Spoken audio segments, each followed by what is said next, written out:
দর্শন শক্তি দিয়েছেন, শ্রবণ শক্তি দিয়েছেন, অসংখ্য নিয়ামত দিয়ে পরিপূর্ণ করে নিখুঁত নির্ভেজাল অক্সিজেন দিয়ে যে মাবুদ আমাদের জীবিত রেখেছেন তার প্রশংসা করছি, তার নৈকট্য লাভের উদ্দেশ্যে পড়ে নিচ্ছি আলহামদুলিল্লাহ। এখানে যতগুলি মানুষ বসে আছেন একটু সত্য কথা বলার চেষ্টা করবেন। আমরা কি বসে আছি? কোন জেলা এটা পড়ে? বর্ধমান জেলার মানুষেরা কথা বলতে জানেন তো? একটু কথা বলুন, সত্য কথা। আমরা কি বসে আছি? কি বলে বসে আছেন? একেবারে মিথ্যা কথা। আমরা বসে নাই। আল্লাহ চ্যালেঞ্জ করছেন আর বলছেন, এই জমিনটারে যদি আমি ধসা দিই তাহলে তোমরা কে কে বসে থাকতে পারবে? একটু দেখাও। পারবেন বসে থাকতে? তাহলে চ্যালেঞ্জ করলেন, বসে আছি। আল্লাহ সুবহানাহু তাআলা আমাদেরকে এ জায়গায় বসে থাকার তৌফিক দান করেছেন, তাই আমরা বসে আছি। এটাই হলো সঠিক কথা। যার জমিনে বসে আছি সেই জমিনের মালিকের নাম একটু কি জোরে আপনারা বলতে পারেন? বর্ধমান জেলার মানুষ একটু জোরে বলতে পারেন এই জমিনের মালিকের নাম? আল্লাহ বললেন, বুঝে বললেন না না বুঝে? একটু ভালো করে বলুন, এই জমিনের মালিকের নাম আল্লাহ। কি আল্লাহ? কি আল্লাহ? যদি বুঝতাম এরকম, আমাদের সেন্স, আমাদের ধ্যান, আমাদের ধারণা, আমাদের চিন্তা, আমাদের খেয়াল, আমাদের বিবেক, আমাদের বিবেচনা, আমাদের আশা, আমাদের আকাঙ্ক্ষা, আমাদের জল্পনা, আমার মনের কল্পনা সব কিছু যদি এরকম হয়ে যেত, আল্লাহ শব্দ যেন দেখা যায় সেটা হলো আল্লাহ পাকের কালাম, আল্লাহ পাকের যেন সেটা হলো কথা, আর যেটাই আল্লাহর কথা সেটাই হলো যেন কোরআনুল কারীম। যে কোরআনের হাফিজ হলো আর যাদের মাথায় আমামা বাঁধা হলো, পাগড়ি বাঁধা হলো, ফলে যদি এরকম হতো কোরআন তিলাওয়াত করবে, কোরআনের শব্দ যেন প্রয়োগ করবে, পেশ করবে, যতবার বলবে ততবার নেকি হয়ে যাবে। ফলে আল্লাহ এরকম সেন্স থাকা দরকার, এমনি করে যতবার আল্লাহ বলবো ততবার যেন কোরআন তেলাওয়াত করা হয়ে যাবে। ফলে আমরা সেই সেন্সে একবার জোরে বলুন তো, এই জমিনের মালিকের নাম আল্লাহ। যে বললেন এটা কোরআন তেলাওয়াত করলেন, যেমন কোরআনের এক জায়গায় এসছে, বহু জায়গায় এসছে, তার মধ্যে এক জায়গায় এসছে আল্লাহুল্লাযী খালাকাস সামাওয়াতি ওয়াল আরদা ওয়া মা বাইনাহুমা ফি সিত্তাতি আইয়ামিন সুম্মা ইসতাওয়া আলাল আরশ মা লাকুম মিন দুনিহি মিন ওয়ালিয়্যিন ওয়ালা শাফি'in আফালা তাতাযাক্কারুন। আল্লাহুল্লাযী খালাকাস সামাওয়াত ওয়া মা বাইনাহুম, আকাশ ও জমিনের মধ্যে যাহা কিছু আছে সব কিছুরই মালিক হচ্ছি আমি। সেই আমি যিনি বলছেন তার নাম আর একটু জোরে বলা যাবে না? বলুন তো তার নাম কি? আল্লাহ। সেই আল্লাহর প্রশংসা করতে কি কাউরি আপত্তি আছে? আপত্তি আছে? তাহলে সবাই যার জমিনে আমরা বসে আছি তার নৈকট্য লাভের উদ্দেশ্যে একটু মহব্বতের সঙ্গে জোরে বলুন না আলহামদুলিল্লাহ। তারপরে পরে আমাদের নবী, বিশ্ব নবী, রাহমাতুল আলামিন জনাবে মুহাম্মদ রাসূলুল্লাহ সাল্লাল্লাহু আলাইহি সাল্লামের প্রতি অসংখ্য অগণিত দরুদ ও সালাম অবতীর্ণ হয়ে যাক। সকলে বলি আল্লাহুম্মা আমিন। বন্ধুগণ, এতক্ষণ পর্যন্ত বিভিন্ন উলামা ইকরাম, বিভিন্ন মুকাররির, বিভিন্ন লেকচারার, বিভিন্ন প্রফেসর, বিভিন্ন বক্তাগণ বিভিন্ন বিবৃতি, আলোচ্য বিষয় যা ছিল তা আপনাদের সামনে পরিবেশন করেছেন, আপনাদেরকে শুনিয়েছেন। আমি নাজমে আলম কিছু বলতে পারি না। আল্লাহ সুবহানাহু তাআলা কোরআন ও হাদিস থেকে আমাকে যা কিছু বলাইয়া নেবেন, শুধু বলবো না, আপনারা শুনবেন না, বলার চাইতে শোনার চাইতে উত্তম আমল করার চেষ্টা করে বলুন ইনশাআল্লাহ। একটু জোরে বলেন ইনশাআল্লাহ। আচ্ছা, আজকে যে কোরআন এবং হাদিস আমরা শুনছি এটা নতুন না পুরাতন? মানে পুরাতন বলতে এর পূর্বে শুনেছি না শুনি নাই? শুনেছেন তো? আমার তো ইচ্ছা হচ্ছিল যে আমার সোনার টুকরা আমার ভাই, যেহেতু উনি 40 বছর ধরে বক্তব্য রাখছেন, পশ্চিমবাংলার মাটিদার, পশ্চিমবাংলারই মানুষ, বেলডাঙ্গা আপনার কারি রাসূলুল্লাহ সাহেব, আর আলহামদুলিল্লাহ সুম্মা আলহামদুলিল্লাহ, ওনার সঙ্গে না হলো আমি কমপক্ষে 20 বছর ধরে বক্তব্য রাখছি, কথা বুঝেন কিনে। তা আমার ইচ্ছা হচ্ছিল যে বিশ্বনবী মোহাম্মদ রসুল্লাহ সাল্লাল্লাহু আলাইহি সাল্লামের এই মাদ্রাসার জন্য কালেকশন হতে থাক, মানুষ দিতে থাক, শুভে সাদেকের ওয়াক্ত হয়ে যাক, তারপরও আমি যেন বসে বসে একটু অপেক্ষা করি। কিন্তু দেখা গেল এমন একটি পর্যায়ে এসেছে যে সময় কাউরে জন্য অপেক্ষা করে না। আর সে সময়ের কথা আল্লাহ পাক কোরআনের মধ্যেও বলেছেন। ফলে দেখা যাচ্ছে একটার পর একটা সেই সমস্ত মুকাররিরদেরকে, সেই সমস্ত বক্তাদেরকে যেন মঞ্চে আসতে হবে, তাই একটা সময়ের একটা প্রয়োজন আছে। এখন রাত্রি যখন গভীর হয়, মানুষ তার সময়ের মূল্য দেয়, দাম দেয়, বলে আমাদের ঘুম লাগবে, আগামীকাল কাজ করা লাগবে, ইত্যাদি ইত্যাদি। ফলে সেই দিকে লক্ষ্য করে আমাকে এই সময় আনা হলো। তাড়াহুড়ো করে খুব বক্তব্য রাখছি তাড়াতাড়ি করে, এই জন্য যে আমার পিছনে আরও একজন মুকাররির আছেন, হয়তো আমি সময় বেশি নিতে পারবো না, আর বেশি সময় নিয়ে বক্তৃতাও করব না। কথাটা বলতেছিলাম কি, যে আজকে যেমন কোরআন হাদিস থেকে যা শুনছি, এর পূর্বেও আমরা শুনেছি, কিন্তু এত কোরআন শুনলাম, এত হাদিস শুনলাম, শোনার পরে আমাদের পরিবর্তন আসা দরকার ছিল, কিন্তু পরিবর্তন আসলো না। না আসার কারণ কি? না আসার কারণ হাজারো লাখো অগণিত হতে পারে, কিন্তু এ কারণ কেন, এটাকে বোঝাবার জন্য আমি আপনাদেরকে একটা এক্সাম্পল দেব। আপনারা কেন বলবেন যে এক্সাম্পল দেবেন?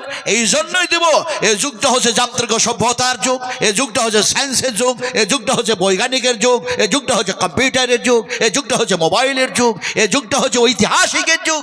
মানুষ শুধু শুধু কোরআন বুঝবে না, যার কারণে একটি যেন মিসাল আপনাদের সামনে পেশ করছি। এত কোরআন হাদিস শোনার পরেও আমাদের পরিবর্তন আসলো না কেন?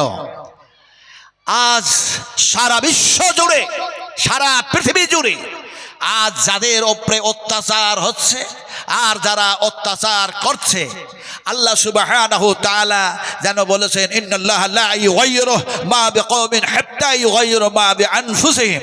আমি সেই দিকে নাই বা কিছু আলোচনা করলাম। এখন আমাদের পরিবর্তন কেন আসছে না, সে এক্সাম্পলটা দিচ্ছি, শোনো, তারপরে ওয়াজ করব। এখন দেখা যায় একটি যেন ফ্যাট মানুষ, একটা মোটা মানুষ, হ্যাভি ফ্যাট মানুষ, তার উঠতে বসতে চলতে ফিরতে সদা সর্বদাই সব কাজে কষ্টকর হয়। এখন সেই মানুষটা তার শরীরের পরিবর্তন আনার জন্য এক ভালো ফিজিশিয়ান একটা ডাক্তারের কাছে গেছে। ডাক্তার কি গিয়ে বলো, স্যার আমি হ্যাভি ফ্যাট হয়ে গেছি, মোটা হয়ে গেছি, আমার শরীরের কিভাবে পরিবর্তন আসবে তা দয়া করে আপনি ট্রিটমেন্টটাও করুন, আর আমাকে ঔষধটাও দেন এবং পরামর্শ সাজেশনটাও দেন। ডাক্তার বলল, তুমি যে এত মোটা হয়েছো, তো খাবার কি খাও? আপনারা সবাই খাবার খেয়েছেন না খান নাই? খেয়েছেন? একটু কথা বলুন না ভাই, খেয়েছেন না খান নাই? কোন হাত দিয়ে খেয়েছেন? ডান হাত দিয়ে? একবারে সত্য কথা। দেখুন, সত্য যারা বলে, এই সত্যটাকে জমিনে প্রতিষ্ঠা করার জন্য আল্লাহ পাক অগণিত রাসূল নবী পাঠিয়েছেন, সুবহানাল্লাহ। আর মিথ্যা কথা যারা বলে, এই মিথ্যার ফল হচ্ছে, তার রেজাল্ট হচ্ছে অত্যন্ত ভয়ঙ্কর। ফলে আল্লাহ পাক কোরআনের মধ্যে যেমন এক জায়গায় বলছেন, ইয়াকু কাযিবান ফাআলাইহি কাযিবু ওয়া ইয়াকু সাদিকান ইউসিবকুম বা'দুল্লাযী ইয়াঈদুকুম ইন্নাল্লাহা লা ইয়াহদি মান হুয়া মুশরিফুন কাযযাব। আল্লাহ রাব্বুল আলামিন বলেন, যারা সীমা লঙ্ঘনকারী হয়, সীমা অতিক্রমকারী হয় আর মিথ্যাবাদী হয়, আমি আল্লাহ সুবহানাহু ওয়া তাআলা তারাকে হেদায়েত করি না। আপনারা বর্ধমান জেলার মানুষ, সত্য করে বলুন, খাবার খেয়েছেন কোন হাত দিয়ে? কোন হাত দিয়ে? মিথ্যা কথা। কেমনে মিথ্যা কথা? আল্লাহ পাক আপনারা বললেন ডান হাত দিয়ে খেয়েছি, আর আল্লাহ পাক বলছেন এই হাতটাকে যদি আমি প্যারালাইসিসে পরিণত করে দিই, তাহলে খাবেন কোন হাত দিয়ে? বাম হাত দিয়ে। এটা চ্যালেঞ্জ আপনাদের, বাম হাত দিয়ে খাবো। এখন বাম হাতটারও যেন প্যারালাইজ হয়ে গেল, কে খাওয়াবে? স্ত্রী খাওয়াবে, মেয়ে খাওয়াবে, বৌমা খাওয়াবে, ছেলে খাওয়াবে, নাতনি খাওয়াবে, নাতি খাওয়াবে, home minister, prime minister, MLA, MP এরা খাওয়াবে, দেশের মানুষ খাওয়াবে। আল্লাহ পাক বলেন সমস্ত পৃথিবীর মানুষগুলিকে, নর নারীগুলিকে পঙ্গ করে দিলাম, প্যারালাইসিসে পরিণত করে দিলাম। এবার কোন হাত দিয়ে খাবে বলুন? এই জন্যই বললাম মিথ্যা কথা। আল্লাহ পাক বলছেন তোমরা হাত দিয়ে খাও নাই, আমি আল্লাহ খাইয়ে দিয়েছি। আল্লাহ পাক কোরআনের মধ্যে এক জায়গায় বলছেন হুয়া ইউতইমুনি ওয়া ইয়াসকিনু ওয়া ইযা মারিযতু ফাহুয়া ইয়াসফিন। আমি আল্লাহ সুবহানাহু তাআলা তোমাদের পানি পান করায় দিই, খাবার খাইয়ে দিই, আমি আল্লাহ অসুখ দিই, আর আমি আল্লাহ অসুখ ভালো করে দিই। এবার বলতে হবে আমরা ডান হাত দিয়ে খাইয়েছি না আল্লাহ খাইয়েছে? কে খাইয়েছে? তাও আস্তে করে কথা বলে।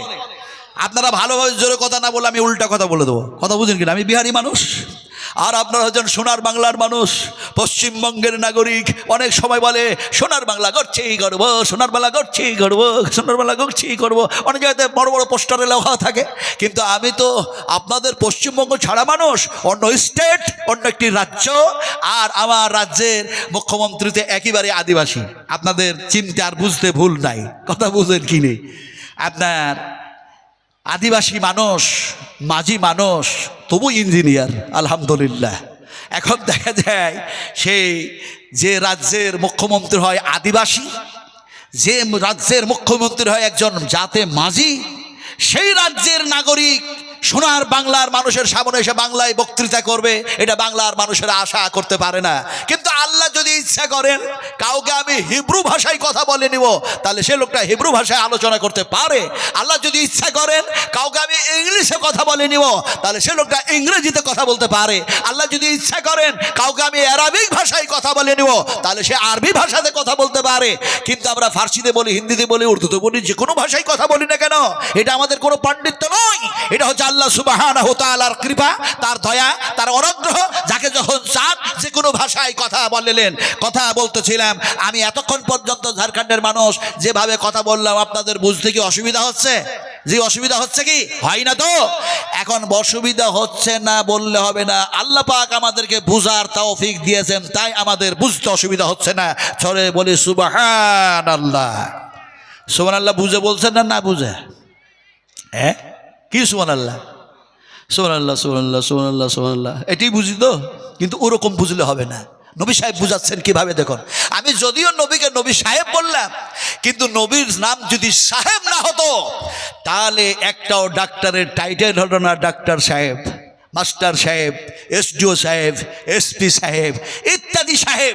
এ সাহেবেরা নাম খুঁজেই পেত না, টাইটেলই খুঁজে পেত না। কিন্তু আল্লাহ পাক তার হাবিবের যত নাম দিয়েছেন তার মধ্যে একটা টাইটেল ছিল, নাম ছিল রাসূল আকরাম সাল্লাল্লাহু আলাইহি ওয়াসাল্লামের সাহেবে রাসূল। যেমন কোরআনের এক জায়গায় বলা হয়েছে মা দাল্লা সাহিবুকুম ওয়া মা গাওয়া ওয়া মা ইয়ানতিকু আনিল হাওয়া। আল্লাহ পাক জানো বলেন তোমাদের কাছে এমন একজন রাসূল প্রেরণ করলাম, তিনি হচ্ছেন সাহেবে রাসূল। তিনি যা ডিসিশন দেন আমি আল্লাহ সে ডিসিশন কবুল করে নি। তাও সুবহানাল্লাহ বলে না, এত কৃপণ মানুষ। একটু জোরে বলুন সুবহানাল্লাহ। নবী সাহেব সুবহানাল্লাহ বুঝাচ্ছেন, তারপর আমি এক্সাম্পলটা দেবো। কথা বুঝেন কি নিয়ে? এখন দেখা যায় সুবহানাল্লাহ কারে বলে?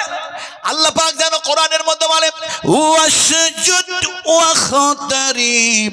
আল্লাহ পাক বলেন বান্দা বান্দিরা আমার সামনে সিজদায় পড়ে যাও আর আমার নিকটবর্তী হয়ে যাও, আর নিকট থেকে নিকটবর্তী, সংলগ্ন থেকে সংলগ্ন, একেবারে কাছে থেকে একেবারে আমার কাছে হয়ে যাও। বিশ্ব নবী বললেন তোমরা যখন আল্লাহর সামনে, এক আল্লাহর সামনে সিজদায় পড়ে দাও, সেই সময় আল্লাহ সুবহানাহু ওয়া তাআলা আর বান্দা, আল্লাহর বান্দা আর আল্লাহর মধ্যে কোনো পর্দাই থাকে না, ডাইরেক্ট যেন আল্লাহর সাথে একটা সম্পর্ক হয়ে যায়। এখন সিজদায় পড়েছি, বলছিটা কি? সুবহানা রাব্বিয়াল আলা, সুবহানা রাব্বিয়াল আলা, সুবহানাকা আল্লাহুম্মা রাব্বানা ওয়া বিহামদিকা আল্লাহুম্মা গফিরলি। সিজদায় পড়ে গিয়ে বলছি আল্লাহ তুমি সমস্ত সবকিছু থেকে পবিত্র, তুমি পাক, তুমি সমস্ত ত্রুটি থেকে, আয়ব থেকে তুমি হলে পাক।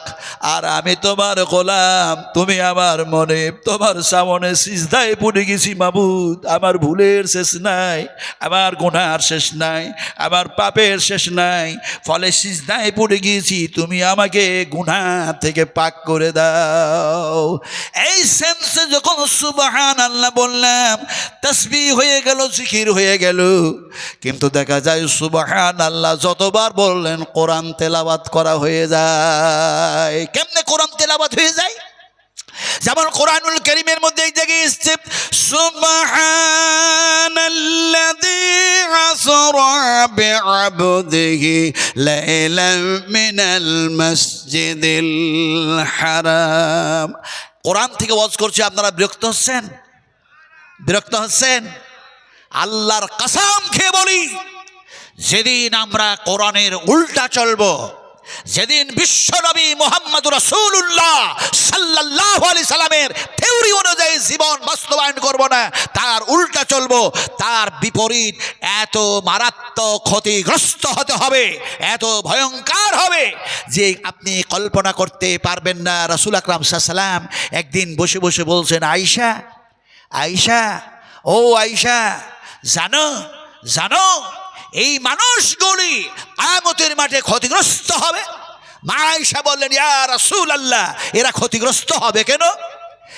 নবীজি বললেন, যে মানুষগুলি কোরআনের উল্টা চলবে, আমি নবীর উল্টা চলবে, আল্লাহ পাকের সংবিধানের উল্টা জীবন বাস্তবায়ন করবে, এই মানুষগুলি কিয়ামতের মাঠে বড়ই ক্ষতিগ্রস্ত হবে। মা আয়েশা বললেন, সেটা কেমন? আল্লাহর হাবিব বললেন, মানুষগুলি যেন উল্টা চলার কারণে তারাকে উল্টায়া দেওয়া হবে। উল্টা।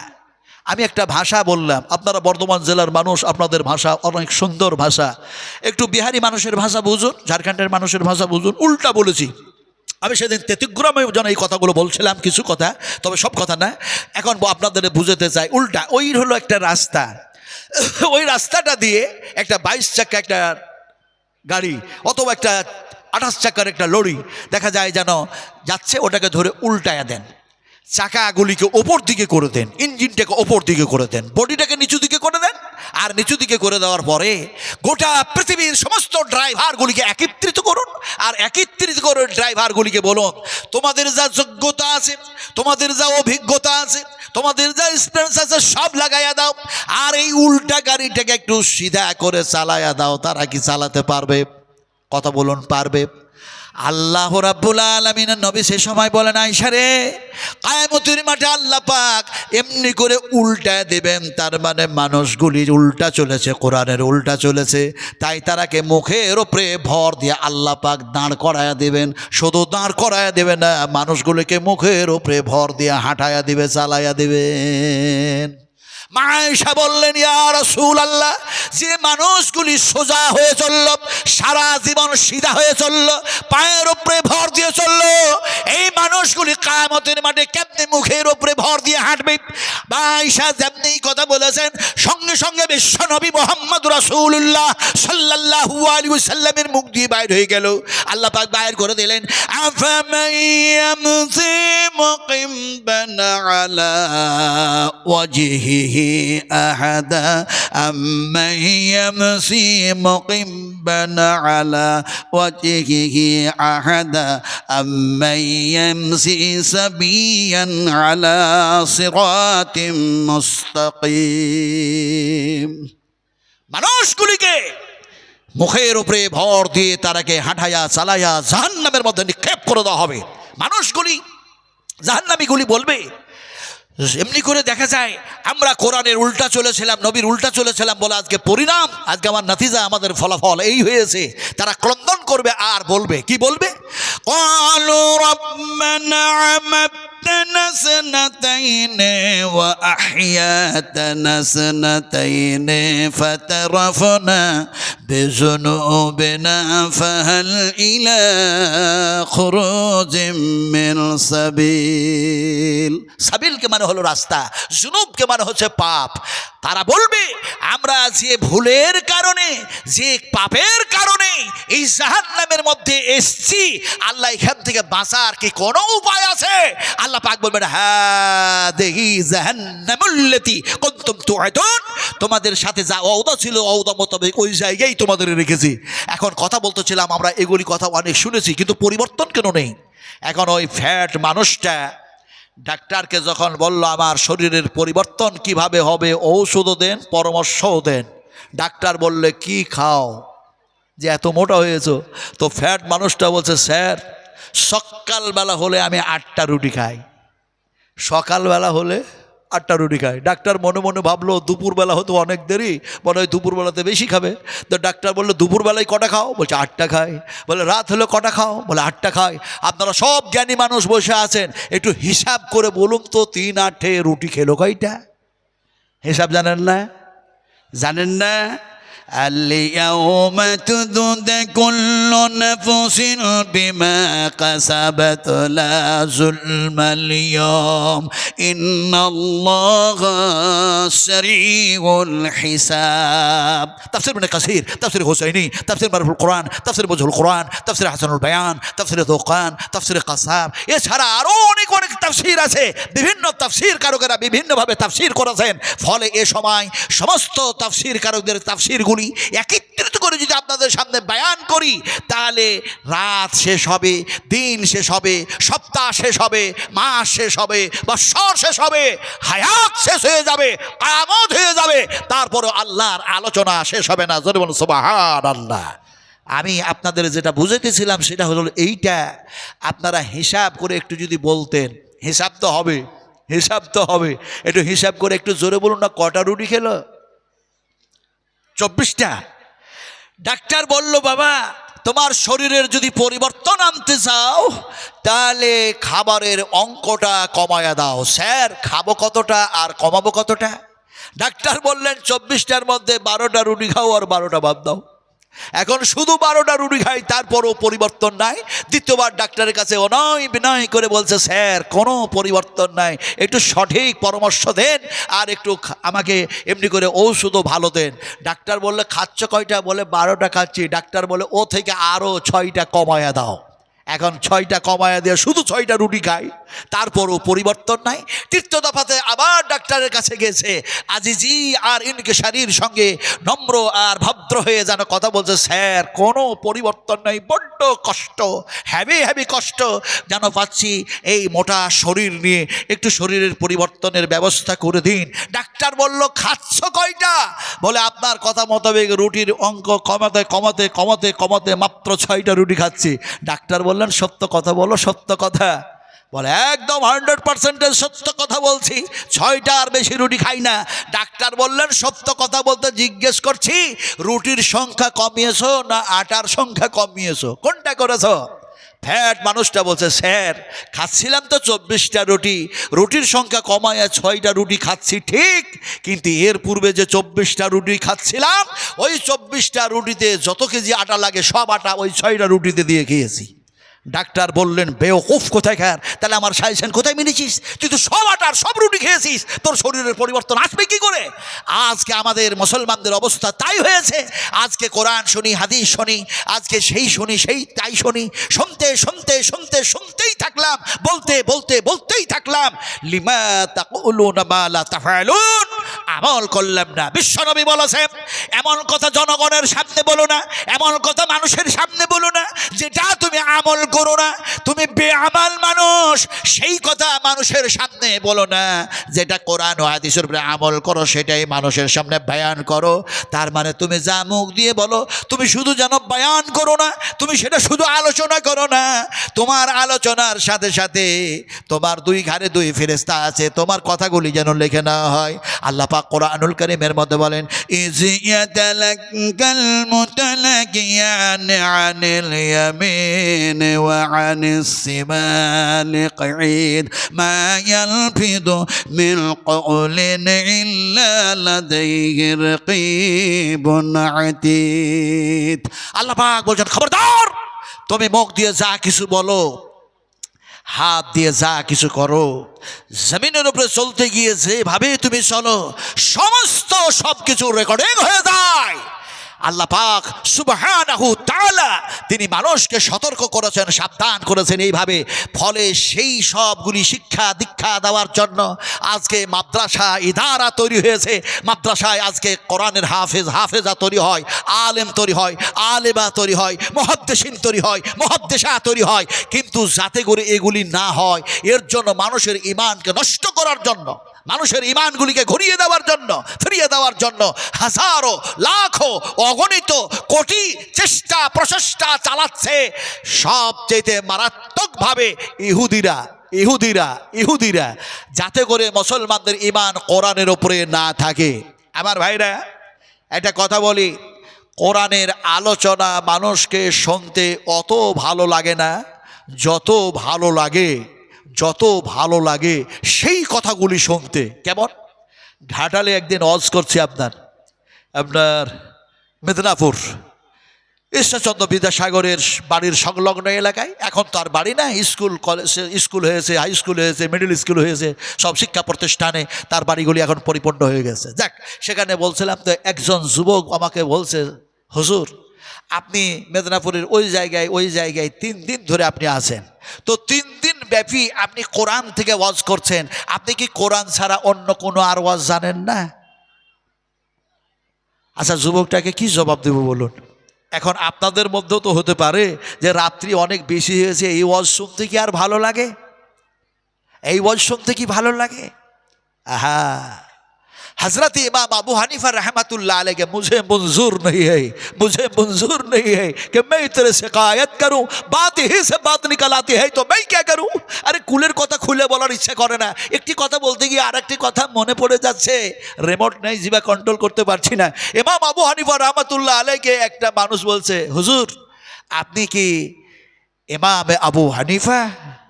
নাও। হ্যাঁ, কি হয়েছে বলো? তো মানুষটা বলছে, আপনি কি নামাজ পড়েন? কত বড়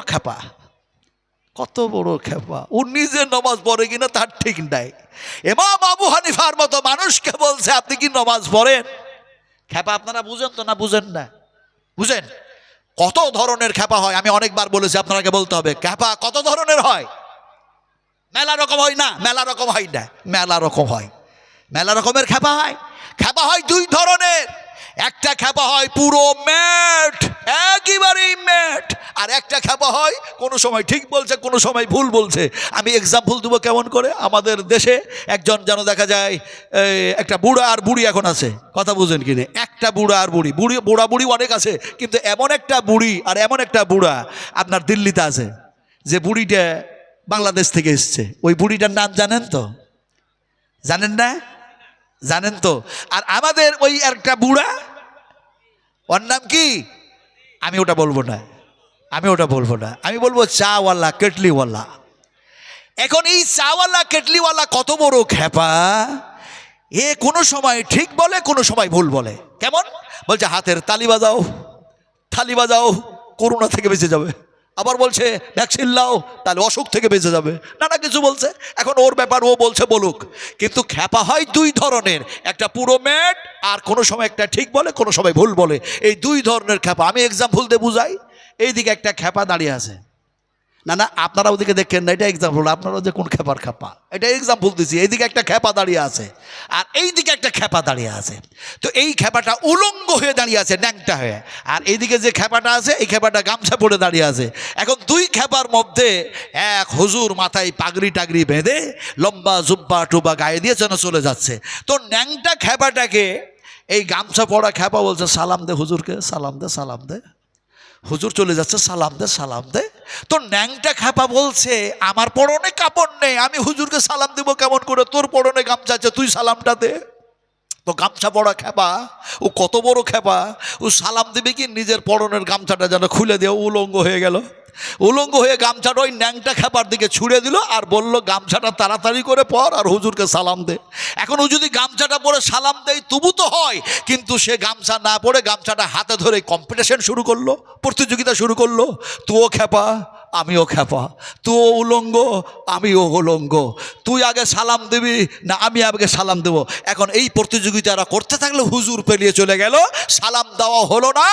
আল্লাহর পক্ষ থেকে তাদের ওপরে আর আল্লাহর রহমত যেন জুটলো না। এরকম খেপা কত যে জন্ম নিয়েছে। এখন দেখা যায় সে নিজে নামাজ পড়ে কিনা তার ঠিক নাই। ইমাম আবু হানিফা রাহমাতুল্লাহ আলাইহিকে বলছে, হুজুর আপনি কি সালাত আদায় করেন?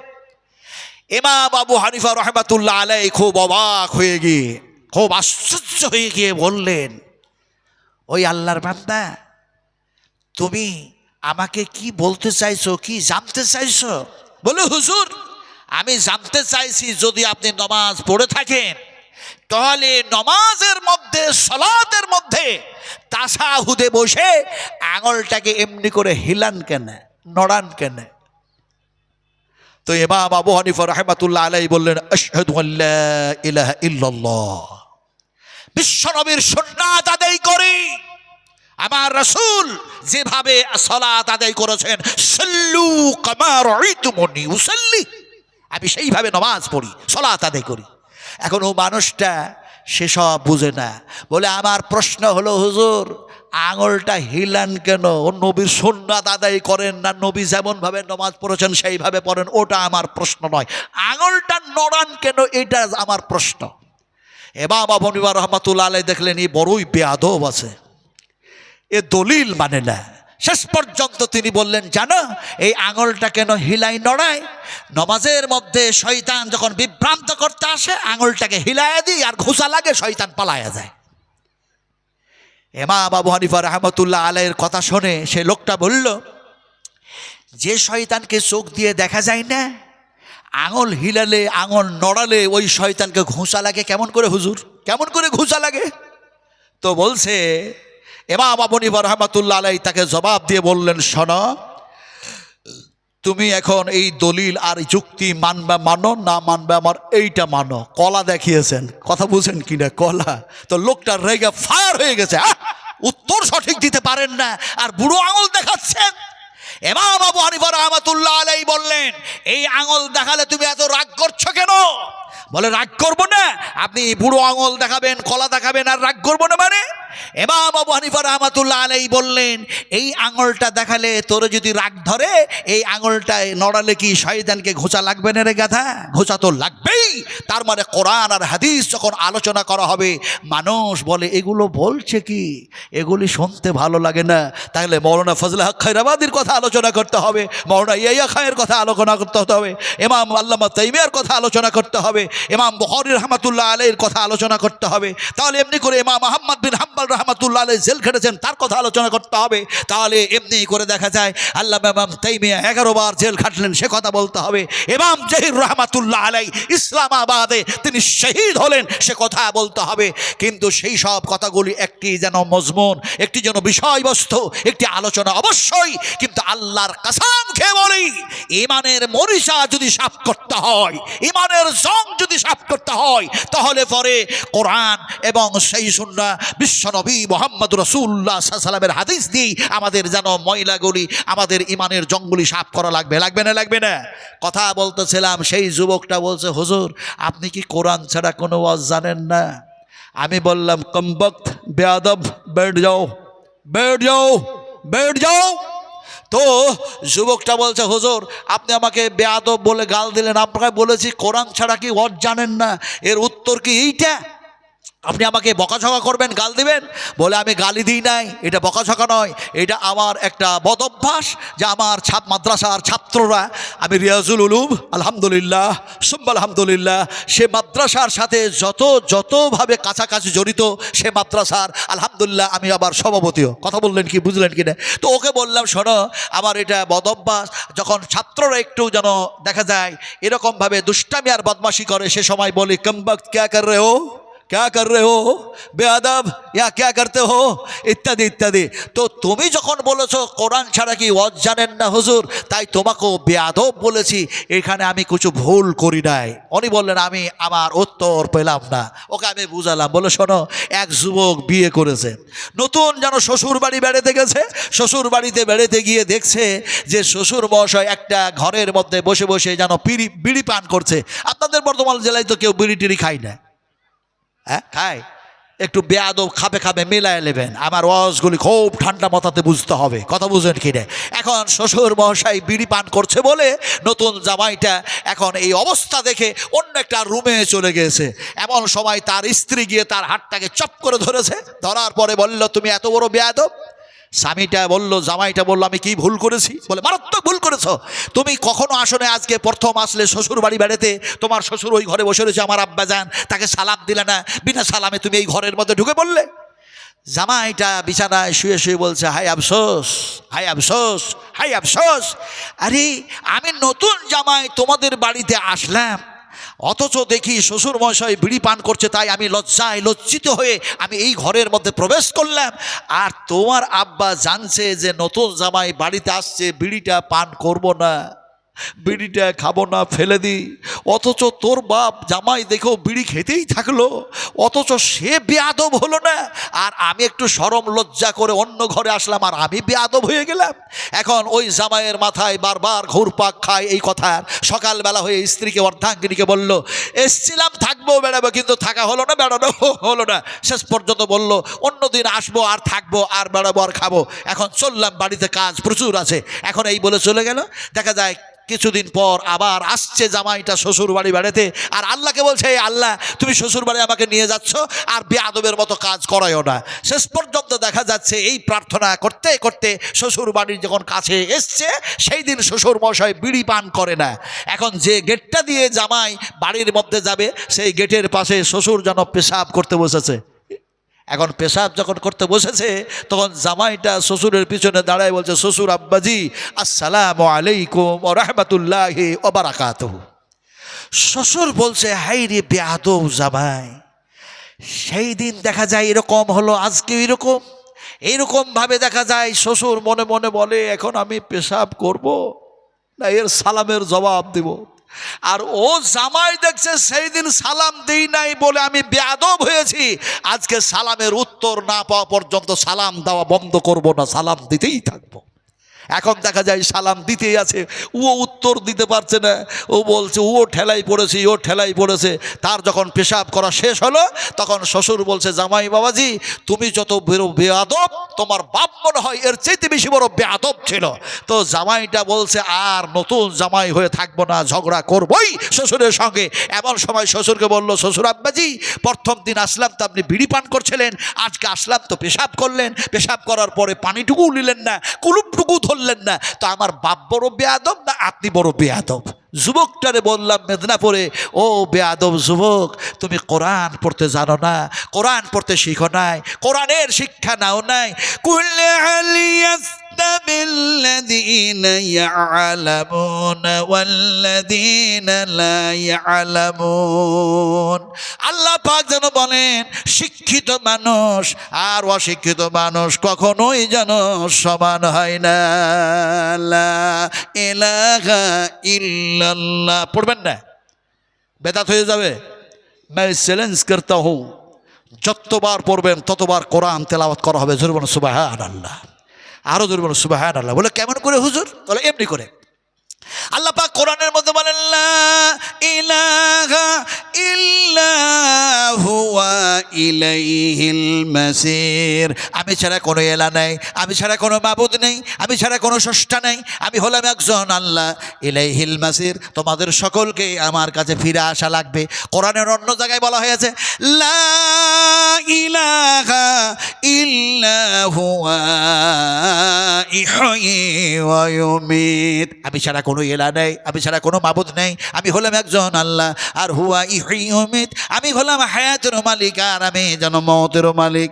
আবার কোরআনের অন্য জায়গায় বলা হয়েছে লা ইলাহা ইল্লাহু ফাআন্না তুফাকুন। আমি ছাড়া কোনো এরা যখন নাই, আমি ছাড়া কোনো স্রষ্টাই যখন নাই, ফাআন্না তুফাকুন, তোমরা আমাকে বাদ দিয়ে কার দরবারে যাও, কার কাছে কি চাও? যা চাইবে সব আমার কাছে চাইবে। বর্ধমান জেলার মানুষেরা, আমার সোনার টুকরারা, প্রয়োজন হলে আমরা চাইবো কার কাছে? একটু জোরে বলতে হবে, কার কাছে চাইবেন? একটু জোরে বলুন, কার কাছে চাইবেন? উদউনি আস্তাজিব লাকুম। আল্লাহ পাক বলেন, তোমরা আমাকে ডাকো, তোমাদের ডাকে সাড়া দেব। তোমরা আমার কাছে চাও, তোমাদের সমস্ত অভাব যেন মোচন করে দেব। এমন সময় আল্লাহ সুবহানাহু ওয়া তাআলা মানুষগুলিকে এইভাবে সতর্ক করলেন, সাবধান করলেন। আর বিশ্ব মানবের জন্য আল্লাহ পাক কোরআন নাজিল করলেন। এই কোরআন কতবার বলুন তো দেখি? আপনাদেরকে বুখারী শরীফ থেকে হাদিস শোনাবো, তারপরে হয়তো সম্ভবত বক্তা এসে যাবেন ইনশাআল্লাহ। আমার ভাই জার্জিস সাহেব আসবেন, ওনার সঙ্গে আমার ভালো সম্পর্ক আলহামদুলিল্লাহ। হাইয়াকাল্লাহ হাইয়াকাল্লাহ হাইয়াকাল্লাহ বারাকাল্লাহ জাযাকুমুল্লাহ খাইরান জাযা আহসানাল জাযা। কথা বলতেছিলাম যে আপনাদেরকে যে কথাটা বলতেছিলাম সেটা ছিল এইটা, কোরআনুল কারীম সর্বশ্রেষ্ঠ কিতাব, বিশ্ব মানবের কল্যাণের জন্য আল্লাহ নাজিল করেছেন। এই কোরআনটা কত পারা একটু জোরে বলুন না? 30 পারা কোরআন। এই 30 পারা কোরআনের মধ্যে এমন একটি সূরা, যে সূরাটির নাম হলো সূরা আনফাল। কি নাম বললাম বলুন? সূরা আনফাল। এই সূরাটি অবতীর্ণ হয়েছে মদিনায়ে মুনাওয়ারায়। জোরে বলুন সুবহানাল্লাহ। আমি আলহামদুলিল্লাহ মদিনা দেখলাম, মদিনায়ে মুনাওয়ারা ঘুরলাম, রাসূল কারীম সাল্লাল্লাহু আলাইহি ওয়াসাল্লাম যে জান্নাতের মধ্যে শুয়ে আছেন সেই জান্নাতের মধ্যেও গেলাম। বুখারী শরীফের হাদিস। এই তো 3 জুলাইয়ে চাপলাম জিদ্দায়, আর 4 জুলাইয়ে নামলাম। কথা বুঝেন কিনা? জিলহজ মাসে হজ করার পর তো দেখা যায় যে রিয়াজুল জান্নাহ, বুখারী শরীফের হাদিস, আল্লাহর হাবিব বলছেন, আমার মিহরাব আর আমার মিম্বার, আমার মেহরাব থেকে আমার মিম্বার, আমার মেহরাব থেকে আমার মিম্বার, এই পর্যন্ত এটা হলো রিয়াজুল জান্নাহ। রিয়াজুল জান্নাহ। আমি রাসূল কারীম সাল্লাল্লাহু আলাইহি সাল্লাম জান্নাতের মধ্যে শুয়ে আছি। মনের মধ্যে আশা হলো একটু যাই, আমার নবী মুহাম্মদ সাল্লাল্লাহু আলাইহি সাল্লাম যে জান্নাতের মধ্যে শুয়ে আছেন সেই জান্নাতের মধ্যে যাওয়া সম্ভবপর হয় কিনা। রিয়াজুল জান্নাতের মধ্যে প্রবেশ করলাম, 2 রাকাত নামাজ পড়লাম, আল্লাহর দরবারে 2খানা হাত তুলে দিলাম আকাশের দিকে, দিয়ে দোয়া শুরু করে দিলাম, আল্লাহুম্মা গফির লানা ওয়া লিল মুমিনিনা ওয়াল মুমিনাত ওয়াল মুসলিমিনা ওয়াল মুসলিমাত, আল্লাহুম্মা আলিম বাইনা কুলুবিহিম ওয়াসলিহ যাতু বাইনিহিম ওয়ানসুরহুম আলা দুব্বিকা ওয়া আলা দুব্বিহিম, আল্লাহুম্মা ইন্নাল কাফারাতাল্লাযীনা ইয়াসুদ্দুনা আন সাবিলিকা ওয়া ইউকাদ্দিবুনা রাসূলাকা ওয়া ইউকাতিলুনা আউলিয়াক। আবার যেন দোয়া শুরু করলাম, আল্লাহুম্মা গফির লানা ওয়া লিল মুমিনিনা ওয়াল মুমিনাত ওয়াল মুসলিমিনা ওয়াল মুসলিমাতিল আহইয়া ওয়াল আমওয়াত। এগুলিকে বুঝার জন্য, এগুলিকে জানার জন্য, এর তর্জমা করার জন্য, এর মানে মতলব বুঝার জন্য গ্রামার যেন কিতাব পড়াশোনা করতে হয়। এখন আপনাকে পড়তে হবে হেদায়েতুন নূহের পাঞ্জাগান, ইলমু শেখা মেজান মুনসাহেব সারা মেহতা আমিল ইত্যাদি। এগুলি যেন নূহের কিতাব যেন পড়াশোনা করা লাগবে। সবাই তো আমরা আরবি ভাষার যেন বুঝি না, আরবি ভাষার যেন দেখা যায় অর্থও বুঝি না। আমার ভাইয়েরা অনেক আলেম ওলামা, অনেক হাফেজকারী এখানে বসে আছেন, ভালো করে বুঝুন। ওনারা না হয় বুঝে, কিন্তু সাধারণ মানুষ তো বুঝে না। দোয়া করলাম, আল্লাহুম্মা গফির লানা ওয়া লিল মুমিনিনা ওয়াল মুমিনাত ওয়াল মুসলিমিনা ওয়াল মুসলিমাতিল আহইয়া মিনহুম ওয়াল আমওয়াত।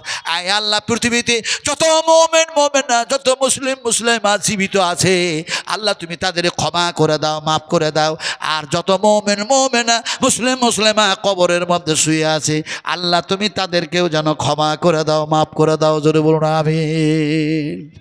সেই হাত, সেই পা, সেই জায়গায় যাওয়া, সেই মানুষ আজকে আপনাদের সামনে। আমি মুসাফির মানুষ, কথা বলতেছিলাম। কোরআন না সূরাটা নাজিল হলো আপনার এমনি করে মদিনায়ে মুনাওয়ারায়। রাসূল আকরাম সাল্লাল্লাহু আলাইহি ওয়াসাল্লাম বলছেন, যখন পৃথিবীর মানুষগুলি দাবি করবে আমি মুসলিম, আমি মুসলিম, আমি মুসলিম, আমি মুসলিম, আমি মুসলিম, আমি মুসলিম, অথচ কোরআন মাফিক জীবন চালাবে না, আমি নবীর থিওরি অনুযায়ী জীবন চালাবে না, তখন ওই ইসলাম তাদের কাছে আর থাকবে না। ইসলাম যেন গুটায়া গুটায়া গুটায়া, যেমন তালাই গুটানো হয়, যেমন সব গুটানো হয়, যেমন চাটাই গুটানো হয়, এইভাবে গুটিয়ে আমি মুহাম্মদ রাসূলুল্লাহ সাল্লাল্লাহু আলাইহি ওয়াসাল্লামের এই মদিনায় এসে জমা হয়ে যাবে। যদিও তালাইয়ের এক্সাম্পল দিয়েছি, যদিও সফের এক্সাম্পল দিয়েছি, কিন্তু হাদিস শরীফের মধ্যে এসছে এমনি করে দেখা যায় সাপ যেমন এদিক ওদিক করে ঘোরাফেরা করার পর নিজের দরের মধ্যে গর্তের মধ্যে যেমন ঢুকে যায়, পৃথিবীর মানুষগুলি তখন এমনি করে কোরআনকে প্রাধান্য দেবে না, হাদিসের প্রাধান্য দেবে না, এক কথায় ইত্তেবা অনুসরণ অনুকরণ করে জীবন চালাবে না। ইসলাম তখন আবার মদিনায় এসে জমা হয়ে যাবে। কোনটা সূরা নাজিল হলো বললাম? আর একটু জোরে বলুন না ভাই, কি সূরা? সূরা আনফাল নাজিল হয়ে গেল। সূরা আনফালের প্রথমে শব্দটা এসছে ইয়াসআলুনাকা আনিল আনফাল। এর দ্বিতীয় আয়াতটাতে আল্লাহ পাক যেন বলছেন, কি সুন্দর এক আলোচনা করছেন আল্লাহ পাক, ইন্নামাল মুমিনুনা আল্লাযীনা ইযা যুকিরাল্লাহু ওয়াজিলাত قلوبهم وإذا تليت عليهم آياته زادتهم إيمانا وعلى ربهم يتوكلون। আমি এই আয়াতের তরজমা এর মানে আজকে পারলাম না করতে, রাত্রি গভীর হয়েছে বলে এর সানি নজরুলটা বয়ান করছি। বুখারী শরীফ হাদিস, বিশ্বনবী মুহাম্মদ রাসূলুল্লাহ সাল্লাল্লাহু আলাইহি ওয়াসাল্লাম ফজরের নামাজ পড়ালেন মসজিদে নববিয়াতে। জোরে সুবহানাল্লাহ।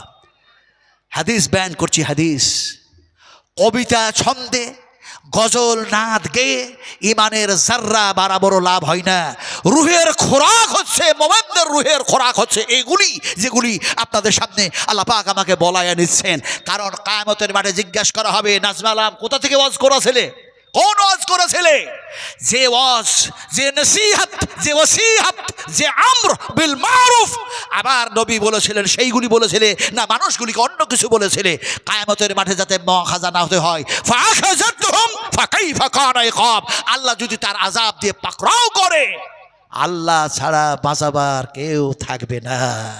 যার জন্য বলছি সানি নজরুলটা শুনুন, ঘটনাটা শুনুন। রাসূল আকরাম সাল্লাল্লাহু আলাইহি ওয়াসাল্লাম তিনি মসজিদে নববিয়াতে নামাজ পড়ালেন, ফজরের নামাজ পড়ালেন, ডান দিকে বাম দিকে সালাম ফেরাইয়া দিলেন। সাহাবায়ে কেরাম রাদিয়াল্লাহু তাআলা আনহুমরা আহারে তিনারা এত সুন্দর এক পরিবেশ তৈরি করেছেন, এত সুন্দর একটি যেন পরিবেশ তৈরি করেছেন যে তিনার নামাজের মধ্যে কাতারে যেন দেখা যায় কাতারে কাতারে বসে সুন্দরভাবে যেন বসে আছেন। আর রাসূল আকরাম সাল্লাল্লাহু আলাইহি ওয়াসাল্লাম সালাম ফেরানোর পরে সাহাবা একরামদের দিকে মুখমণ্ডল করে বসলেন। সাহাবীরা বুঝতে পেরেছেন রাসূল আজকে আমাদের কিছু মূল্যবান কথা আলোচনা করবেন, আমরা শুনবো। সুন্দর একটা ডিসিপ্লিন তৈরি করলেন, উঠাউঠা করলেন না, চলে যাওয়া যাওয়ি করলেন না, সুন্দর একটা পরিবেশ তৈরি করলেন, আরও একটু কাছায়া বসলেন। জোরে বলুন সুবহানাল্লাহ। এখানে যতগুলি মানুষ আছেন বসে, আপনারা কি একটা কথা চলতে চায়, আপনারা কি নবীকে ভালোবাসেন ভাই? নবীকে ভালোবাসেন? আল্লাহর কসম খেয়ে বলছি, আপনারা যদি ভালোবাসেন আপনারা হবেন কি মানুষ? শুনুন, ওয়াল্লাহু ইউহিব্বুল মুহসিনিন। আপনারা হবেন মুহসিন, আপনারা হবেন ভালো। আর ভালো হলেই আল্লাহ নবী বললেন আল্লাহ পাক আপনারাকে মহব্বত করবেন।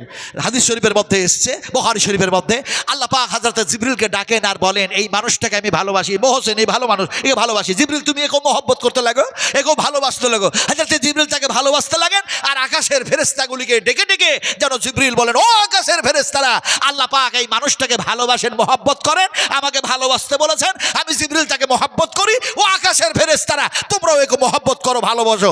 ফলে আমরা যদি নবীকে ভালোবাসি আল্লাহ আমাদেরকে ভালোবাসবে। একটু জোরে কথা বলুন, নবীকে আমরা ভালোবাসি। কথা বলা সহজ কিন্তু আমল করা অত সহজ না। যদি বর্ধমান জেলার মানুষ বলেন আমল করা সহজ না কঠিন, এটা কি আপনাকে দেখায় দেব? আমাকে দেখাতে হবে না, আল্লাহকে দেখায় দেন। যেখানে যত মানুষ বসে আছেন একটু সামনে এগিয়ে আসুন তো, 10 মিনিটের মধ্যে ছেড়ে দেবো আপনাদেরকে। পিছনকার মানুষগুলো সব এগিয়ে আসুন। যেহেতু নবীকে আপনি ভালোবাসেন, আপনি বলেছেন, আমি বলেছি প্রথমে বলা সহজ কিন্তু আমল করা অত সহজ না। একটু এগিয়ে আসুন, ইনশাআল্লাহ কিছুক্ষণের মধ্যে আমি ছেড়ে দেবো, আমি শেষ করবো। একটু কি ভাই এখনো বসে থাকলেন? সাহাবা কিরামেরা ঘর ছাড়লেন, বাড়ি ছাড়লেন, স্ত্রী ছাড়লেন, পিতা ছাড়লেন, মাতা ছাড়লেন, হিজরত করে নবীর সাথে চলে গেলেন। আর ওই বসে থাকার জায়গার সাথে আপনার প্রেম আর ভালোবাসা এত হয়ে গেল, নবীর চাইতে বেশি মহব্বত হয়ে গেল এই জায়গার সাথে। যে জায়গা আপনাকে ছাড়তে হবে, যে দুনিয়া ছাড়তে হবে, যে বাড়ি ছাড়তে হবে, যে স্ত্রী ছাড়তে হবে, যে সন্তান ছাড়তে হবে, যে জমি জায়গা অট্টালিকা সোনা দানা ছাড়তে হবে, 2.5 হাত জায়গায় গিয়ে শুতে হবে, সেই জায়গা ছেড়ে আসতে ইচ্ছা করে না। একটু সামনে এগিয়ে আসুন, একটু দয়া করে সামনে এগিয়ে আসুন। একটা যেন বিশৃঙ্খলা ভাব যেন লাগতেছে, শৃঙ্খলা বজায় রাখুন। শৃঙ্খলা হবে ইসলামিক সিস্টেম, ইসলামিক সিস্টেম যে সিস্টেম ছিল সাহাবায়ে কেরামদের মধ্যে। আলহামদুলিল্লাহ, হাইয়াকাল্লাহ, বারাকাল্লাহ, জাযাকুমুল্লাহ খাইরান জাযা। যারা এগিয়ে আসছেন, আমি মুসাফির মানুষ, একটা খাস দোয়া দেব, খাস দোয়া, যে দোয়াটাই মঞ্চে হয় নাই, আল্লাহর কসমকে বলছে মঞ্চে হয় নাই। আল্লাহ রাসূল দোয়া দিয়েছেন, সে দোয়া আমার নবীর খাস দোয়া, খাস দোয়া, স্পেশাল দোয়া। সে দোয়া ইমাম বুখারী রাহমাতুল্লাহ আলাইহি বুখারী শরীফের মধ্যে কোট করে দিয়েছেন। ইনশাআল্লাহ সেই দোয়া দেব। আপনারা গিয়ে আসুন, ও যুবকেরা, তরুণেরা, এগুলি একটু আসো না। হাই হাই হাই হাই, বসে পড়ুন। আলহামদুলিল্লাহ, খুব সুন্দর হয়েছে। আমার পরে জাজি সাহেব আসবেন, তবু যেন জানবেন যে মানুষগুলি সুন্দরভাবে বসে আছে। কথা বুঝুন কিনে আপনারা বসলেন, দোয়াটা আমি পড়ে দেব। এবার হাদিসটা শুনুন, ঘটনাটা শুনুন। আল্লাহর হাবিব সাহাবায়ে কেরামদের দিকে মুখমণ্ডল করে বলল, ও আমার সাহাবীরা, এখন ফজরের নামাজ আমি পড়লাম তোমাদেরকে সঙ্গে করে নিয়ে, কিন্তু জানো আমি যখন ঘুমিয়েছিলাম তখন স্বপ্ন দেখেছিলাম। রাসূলদের স্বপ্ন, নবীদের স্বপ্ন সত্য না মিথ্যা? একটু জোরে জবাব দেবেন। আর একটু জোরে বলুন, কি সত্য না মিথ্যা? সত্য স্বপ্ন। হাদিসের মধ্যে এসছে নবীদের স্বপ্ন হচ্ছে এক ধরনের যেন ওহী, আল্লাহ পাকের পক্ষ থেকে ওহী হতো। জোরে বলুন সুবহানাল্লাহ। তো মুহাম্মদ রাসূলুল্লাহ সাল্লাল্লাহু আলাইহি ওয়াসাল্লাম তিনি বলেন, আমি ঘুমন্ত অবস্থায় স্বপ্ন দেখছিলাম, আল্লাহ পাক আমাকে দেখাচ্ছিলেন। ও আমার সাহাবীরা, শোনো শোনো। সাহাবীরা বলেন, ইয়া রাসূলুল্লাহ, যে স্বপ্ন আপনি দেখলেন সেই স্বপ্ন আমাদের সামনে কি প্রকাশ করবেন না? নবীজি বললেন, প্রকাশ করব বলেই তো যেন তোমাদের দিকে মুখমণ্ডল করে বসেছি, আর তোমরা যেন আমার কাছে যেন সংলগ্ন হয়ে গেছো, সুন্দর ডিসিপ্লিন যেন বজায় রেখেছো।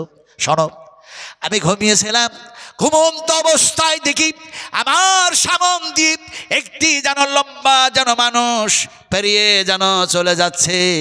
মানুষটার দেখলাম এমনি করে দেখা যায় হুলকুম থেকে যেন পেটের নাভি পর্যন্ত দেখা যায়, এমনি করে দেখা যায় একটা সাদা কাপড় যেন ঝুলতে আছে।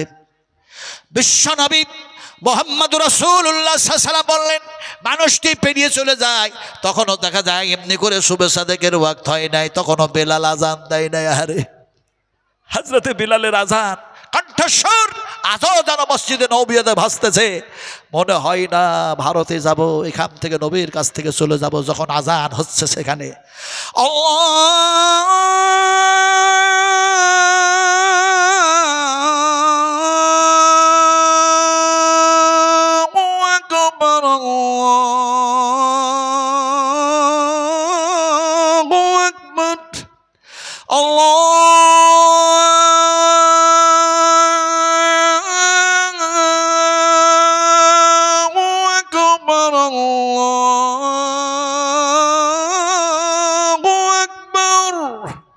আল্লাহ সবচেয়ে বড়, আল্লাহর সমপক্ষ আকাশে জমিনে কেউ নাই, আজান যেন হয় নাই।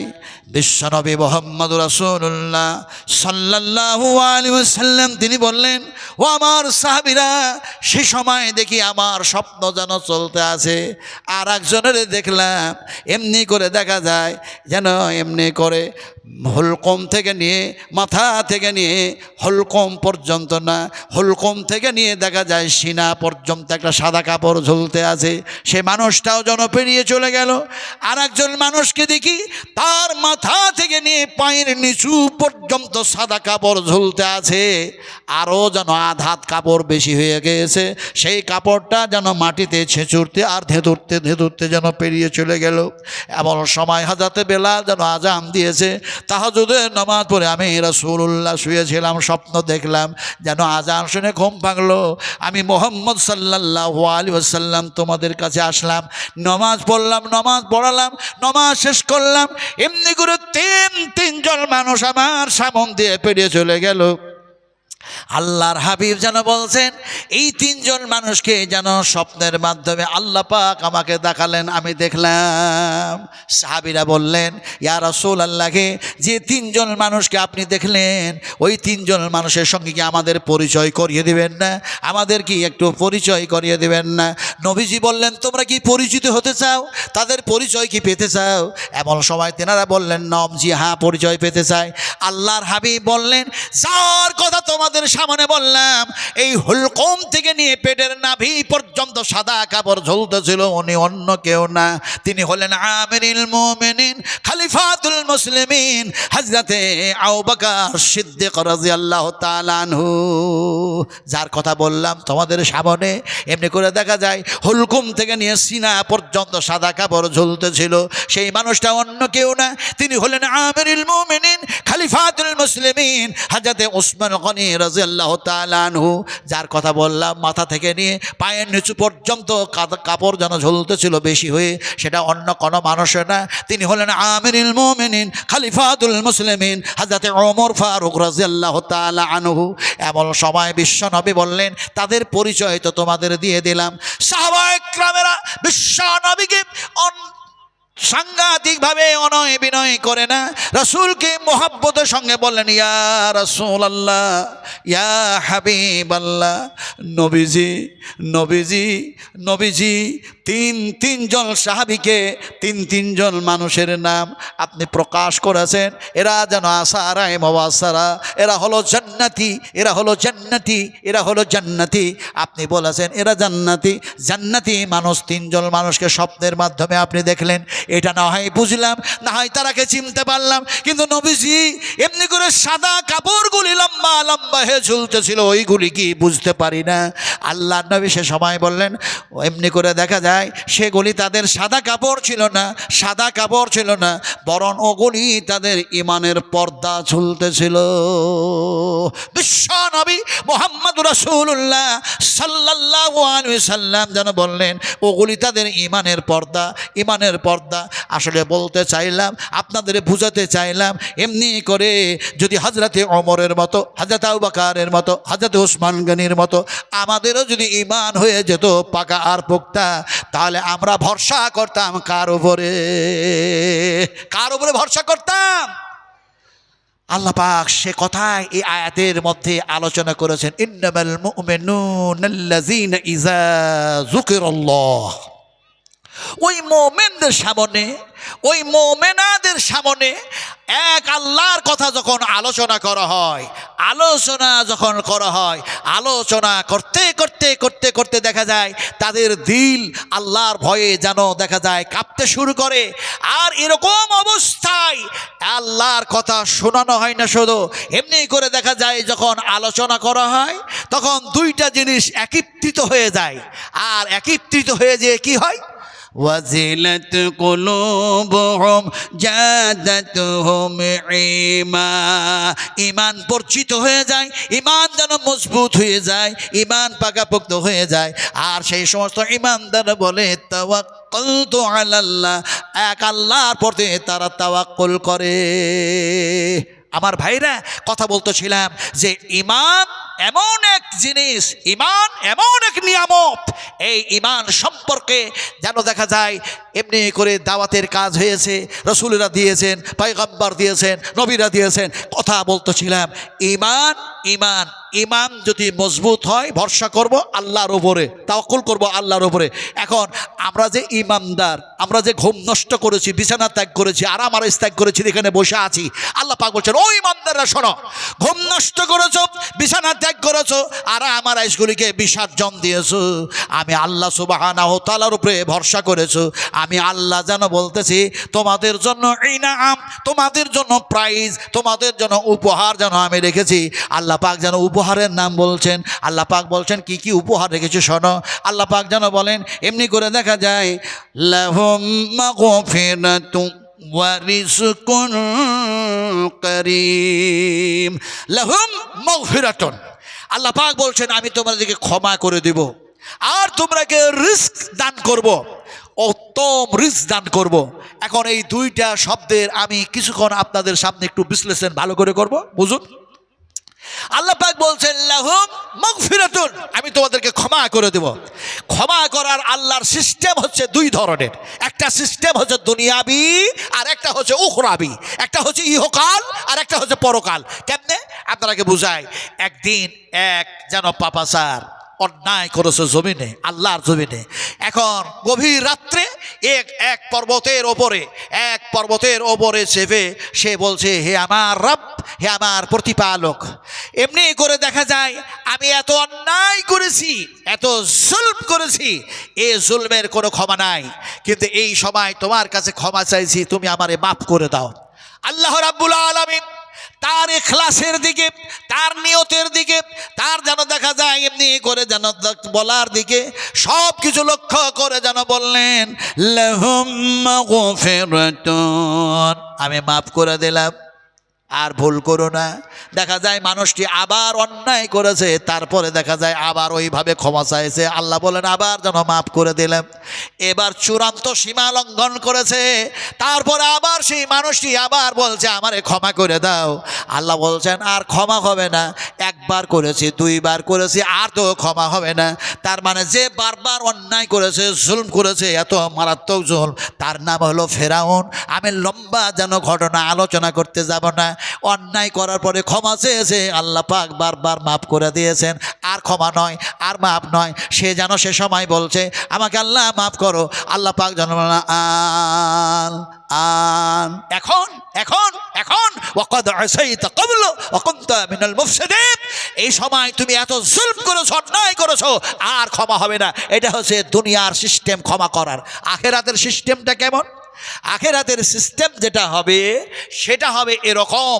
রাসূল আকরাম সাল্লাল্লাহু আলাইহি ওয়াসাল্লাম বলছেন, যেদিন দেখা যায় কেউ কাউরি হবে না, কোনো মানুষের উপকার করবে না, কোনো নফসের উপকার করবে না। রাসূল আকরাম সাল্লাল্লাহু আলাইহি ওয়াসাল্লাম বলছেন আল্লাহ সে সময় ক্ষমা করবেন কিভাবে? এখন দেখা যায় কেউ কাউরি উপকার করছে না, এই কথাটা বুঝাবো কেমন করে? আল্লাহ নিজেই বুঝাচ্ছেন। আল্লাহ রাব্বুল আলামিন বলেন ইয়াউমা লা তামলিকু নাফসুন লিনাফসিন শাইআ ওয়াল আমরু ইয়াউমাইযিন লিল্লাহ। সেই দিন কোনো মানুষের কাজে আসবে না, কোনো মানুষের কিছু উপকার করতে পারবে না, এক আল্লাহর হুকুম ছাড়া আর কাউরি হুকুম চলবে না। জোরে বলুন সুবহানাল্লাহ। আমার ভাইরা, সেই দিন আল্লাহ ক্ষমা করবেন কিভাবে, তার সিস্টেম কি হবে, তার প্রসেস কি হবে, আপনাদের যা জানা আছে এরপরেও আল্লাহ পাক আপনাদেরকে নিত্য নতুনভাবে শোনাচ্ছেন। আল্লাহ পাক বলছেন কিভাবে ক্ষমা করবো শোনো। এখন মাদ্রাসার জালসা কোনটা যে বলবো, ভাই এখানে যতগুলো মানুষ বসে আছেন, ক্ষমার আমরা যদি যোগ্য হই আল্লাহই ক্ষমা করবে। ক্ষমা করবে কে একটু জোরে বলুন তো? আর সাজা দেবে কে? আর একটু জোরে বলুন, কে সাজা দেবে? মুহাম্মদ রাসূলুল্লাহ সাল্লাল্লাহু আলাইহি ওয়াসাল্লাম যে জায়গায় শুয়ে আছেন, ওখানে হাজিরা গেলেই তিনাদের চোখের পানি থামবে না। রাসূল আকরাম সাল্লাল্লাহু আলাইহি ওয়াসাল্লামকে যে জায়গায় গোসল দেওয়া হয়েছে, সেই জায়গাটা চারকোনা জায়গা সবুজ ঘাসে যেন সুন্দর করে সাজানো আছে, ব্রিগেডে ঘেরা আছে, পুলিশ দাঁড়ায় আছে, কেউ সেখানে যেতে পারবে না। থাকতেই পারা গেল না। আসসালামু আলাইকা ইয়া রাসূলুল্লাহ, আসসালামু আলাইকা ইয়া হাবিবাল্লাহ। দুরূদটা পাঠ করলাম, পাশে দুইজন শুয়ে আছেন এমন মহান জান্নাতি মানুষ, তারাকেও সালাম দিতে হয়। সালাম দিলাম, আসসালামু আলাইকুম ওয়া রাহমাতুল্লাহি ওয়া বারাকাতুহু ইয়া আবু বকর সিদ্দিক রাদিয়াল্লাহু তাআলা আনহু, আসসালামু আলাইকুম ওয়া রাহমাতুল্লাহি ওয়া বারাকাতুহু ইয়া ওমর রাদিয়াল্লাহু তাআলা আনহু। কথা বলতেছিলাম যে ক্ষমা করার মালিক আল্লাহ, সাজা দেওয়ার মালিক হচ্ছেন আল্লাহ। ফায়াগফিরু লিমান ইয়াশা ওয়া ইউআযযিবু মান ইয়াশা আল্লাহু আলা কুল্লি শাইইন কাদির। ফলে যে আল্লাহ পাক আমাদেরকে ক্ষমা করবেন। বিশ্বনবী মুহাম্মদ সাল্লাল্লাহু আলাইহি ওয়াসাল্লাম বলছেন, আমার উম্মতেরা শোনো শোনো শোনো, কিয়ামতের মাঠে হাশরের ময়দানে আমি আল্লাহর সামনে মাকামে মাহমুদের মধ্যে সিজদায় পড়ে আমি তোমাদের জন্য সুপারিশ করব। জোরে বলুন সুবহানাল্লাহ। আপনারা একটু নিয়ত করুন তো ভাই, নবীজি আপনি ওই জায়গায় শুয়ে আছেন, আপনাকে দেখি নাই, আল্লাহ তোমাকে দেখি নাই, তোমার জান্নাত জাহান্নাম কিচ্ছু দেখি নাই, শুধু তোমার কথাগুলি শুনলাম আল্লাহ। নবীজি আপনার হাদিসগুলি শুনলাম, ফলে আপনার হাতের পানি পান করে বেহেশতে যেতে চাই, আল্লাহর আযাব থেকে ক্ষমা পেতে চাই। তাই আপনার মাদ্রাসা দেখতেছি, এই মাদ্রাসায় যেন আমি 1,000 টাকা দিচ্ছি, অথবা 1 কুইন্টাল ধান দিচ্ছি, অথবা 5 ব্যাগ সিমেন্ট দিচ্ছি, অথবা 10 বস্তা সিমেন্ট দিচ্ছি, এ ধরনের যদি কোনো মহান একজন ব্যক্তি আমার মতো মানুষকে দিতেন, যে হাতটা দিয়ে আল্লাহর কসম খেয়ে বলি, মুলতাজম মুলতাজম মুলতাজমের যে গেট, কাবার যে সেই সোনালি রঙের গেট, কিভাবে যে আল্লাহ পাক আমাকে লক্ষ লক্ষ মানুষের ভিতরে কেমনে যে নিয়ে চলে গেলেন, 2খানি হাত সেই চৌকাটের উপরে আল্লাহ পাক রাখা করালেন। রাসূল আকরাম সাল্লাল্লাহু আলাইহি ওয়াসাল্লাম বলেছেন, হাতিম মুলতাজম সেই গেটে হাত দিয়ে যা দোয়া করা হয়, দোয়া আল্লাহর দরবারে কবুল হয়ে যায়। জোরে বলুন সুবহানাল্লাহ। ফলে আপনাদের আমি বলেছি যে রাসূল যে দোয়া একটা দিয়েছেন খাস দোয়া, ওই দোয়াটা আমি মুসাফির হালাতে দিব। একটা মানুষ বলবেন যে আমি 1,000 টাকা দিচ্ছি মাদ্রাসার জন্য, নিয়তটা কিন্তু ওইটা হতে হবে যে নবীজি আপনাকে দেখে নেই, আপনি জান্নাতের মধ্যে শুয়ে আছেন, মদিনায় শুয়ে আছেন, আপনার হাতের পানি পান করে বেহেশতে যেতে চাই, আল্লাহর কাছে ক্ষমা পেতে চাই। কে বলবেন? একটা মানুষ। ভাই পারবেন? 1,000 টাকা বলুন। যদি টাকা না থাকে তাহলে সিমেন্ট লিখিয়ে দেন, বলুন। জি, এই আল্লাহ তুমি রহম করো, তুমি অনুগ্রহ করো, তুমি কৃপা করো, তুমি দয়া করো, তুমি এমনি করে এদেরকে ক্ষমা করে দাও। আলহামদুলিল্লাহ 1,000 টাকা একজন দিলেন। আচ্ছা বলুন, বিশ্বনবী মুহাম্মদুর রাসূলুল্লাহ সাল্লাল্লাহু আলাইহি ওয়াসাল্লামের হাতে রক্ত, আর তায়েফের মাটিতে দেখা যায় একজন তরুণ, একজন যুবক রাসূলের হাতে হাত লাগাইয়া দিলেন। লাগিয়ে দেওয়ার পরে রাসূলের রক্তটা তাই ওই যুবকের হাতেও যেন লেগে গেল। এখন যে জায়গায় লাগলো সেই জায়গায় যে বায়াত নিলেন, সেই সাহাবীটার নাম কি? নাম সাহাবীটা দেখা যায় নামটা যেটা, সেই সাহাবীটার নাম বলবো। আর দেখা যায় এমনি করে রাসূল আকরাম সাল্লাল্লাহু আলাইহি ওয়াসাল্লামকে তিনি আবার আঙ্গুরের জুসও খাইয়েছিলেন। সেই সাহাবীটার নামে মসজিদ সেখানে নির্মাণ হয়েছে। সেই সাহাবীটার নাম হলো এমনি করে দেখা যায় হযরতে আকদাস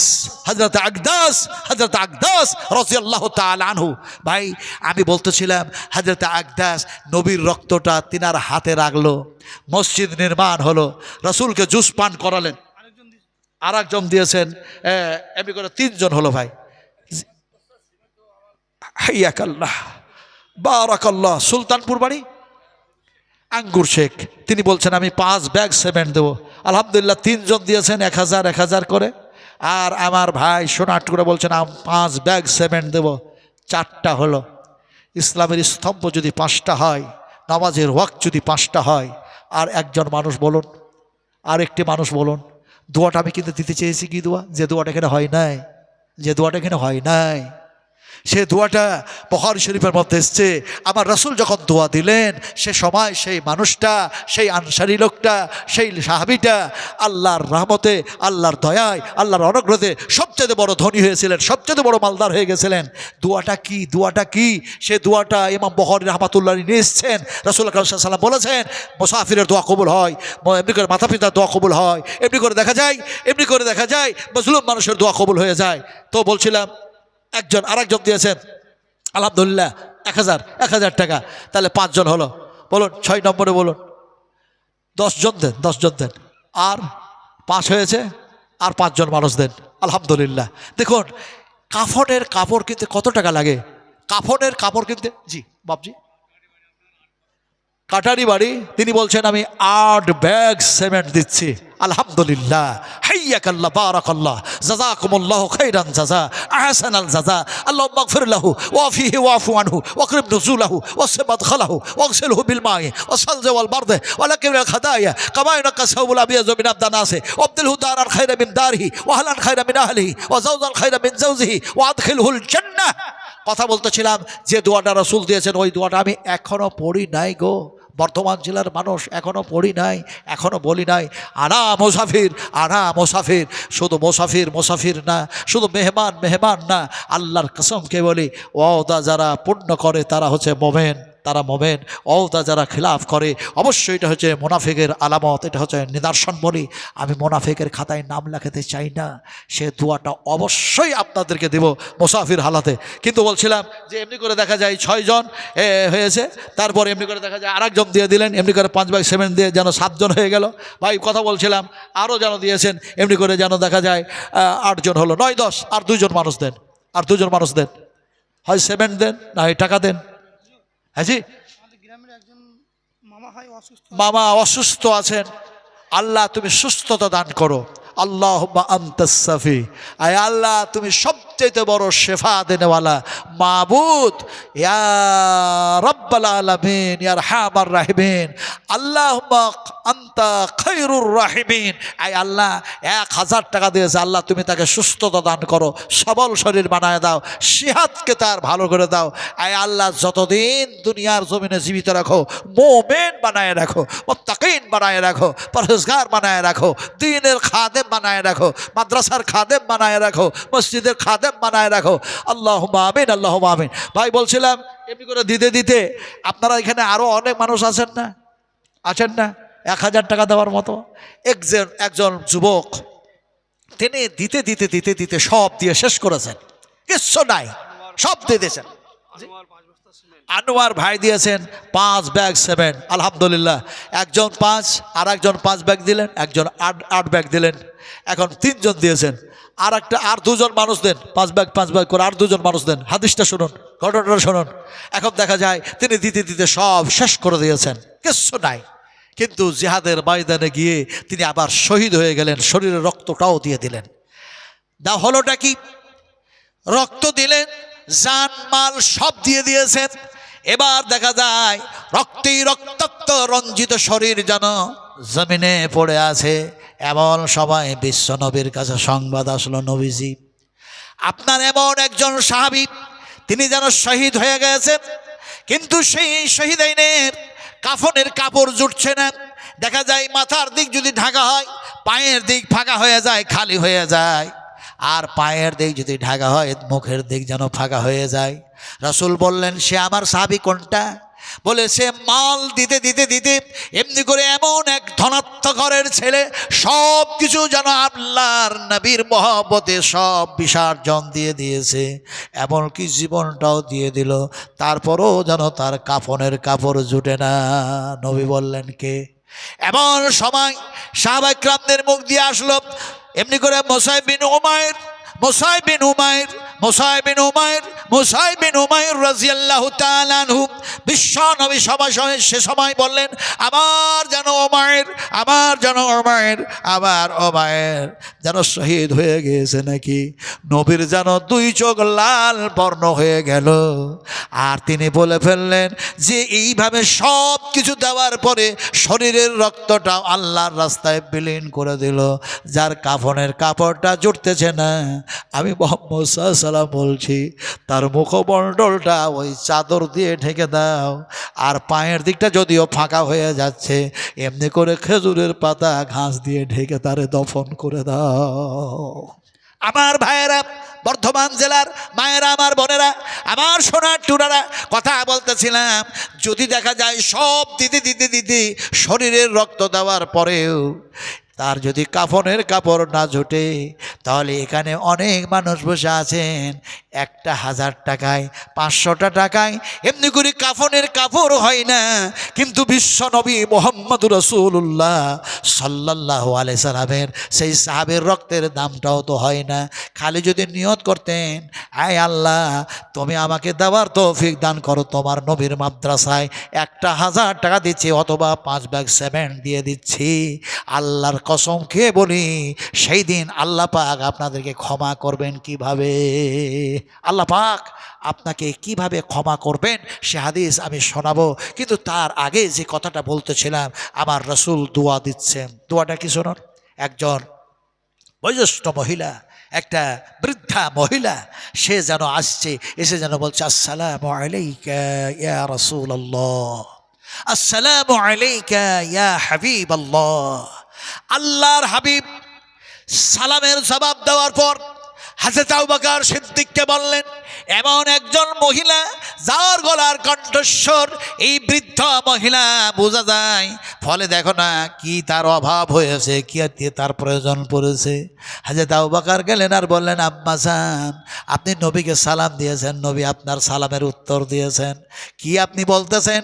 বয়স্ক মহিলাটা সে সময় যেন বললেন, আমার রাসূলের অবস্থার দিকে আমি লক্ষ্য করেছি, আমার নবীর দিকে আমি চেয়ে দিয়েছি, নবীর শরীরটা ফাঁকা, আমার রাসূলের শরীরটা খালি। আমির শেখ সাউথ পাড়া থেকে যেন তিনি বলছেন, আমি 5 ব্যাগ সিমেন্ট দিয়েছি, আলহামদুলিল্লাহ, হাইয়াকাল্লাহ বারাকাল্লাহ জাযাকুমুল্লাহ খাইরান জাযা। এমন এক নিষ্পাপী, যাদের কোনো গুনাহ নেই, যাদের কোনো ভুল নেই, যাদের কোনো ত্রুটি নেই, তারা হচ্ছে ফেরেশতা। ওই ফেরেশতারা আপনাদের জন্য কি দোয়াটা দিচ্ছে, ইনশাআল্লাহ আমি মুসাফির আলাতে সে দোয়াটাও আপনাদেরকে দেব, আপনারা শুধু আমিন আমিন করবেন। কথাটা বলতেছিলাম যে বিশ্ব নবী মুহাম্মদ সাল্লাল্লাহু আলাইহি ওয়াসাল্লামের দিকে লক্ষ্য করেছি, রাসূলের শরীরটা ফাঁকা, প্রয়োজন আছে একটি চাদরের, তাই যেন সেই চাদরটা আমি নিয়ে এসেছি হাদিয়া স্বরূপ, তোহফা স্বরূপ রাসূলকে দেওয়ার জন্য। হযরতে আবু বকর সিদ্দিক চাদরটা নিলেন, বিশ্বনবী মুহাম্মদুর রাসূলুল্লাহ সাল্লাল্লাহু আলাইহি ওয়াসাল্লামকে যেন দিলেন। আল্লাহর হাবিব ইহরাম পরার মতো করে, ইহরাম বাঁধার মতো করে শরীরে যেন চাদরটাকে জড়ায় নিলেন, কান্ধা একটা ফাঁকা রেখে যেন দেখা যায় ইহরাম বাঁধার মতো করে যেন বেঁধে নিলেন। এমন সময় সাহাবা কিরামদের মধ্যে একজন সাহাবী বলেন, ইয়া রাসূলুল্লাহ, আপনারে দেখতে যত সুন্দর লাগে এই চাদরটা গায়ে দেওয়ার পরে, এই চাদরটা আপনার শরীরে যত ভালো লাগে, নবীজি এই চাদরটা যদি আমারে দিয়ে দিতেন আরো ভালো হয়ে যেত। অন্যান্য সাহাবা কিরাম রাদিয়াল্লাহু তাআলা আনহুরা বলতে শুরু করলো, তুমি কেন নবীর কাছে চাও?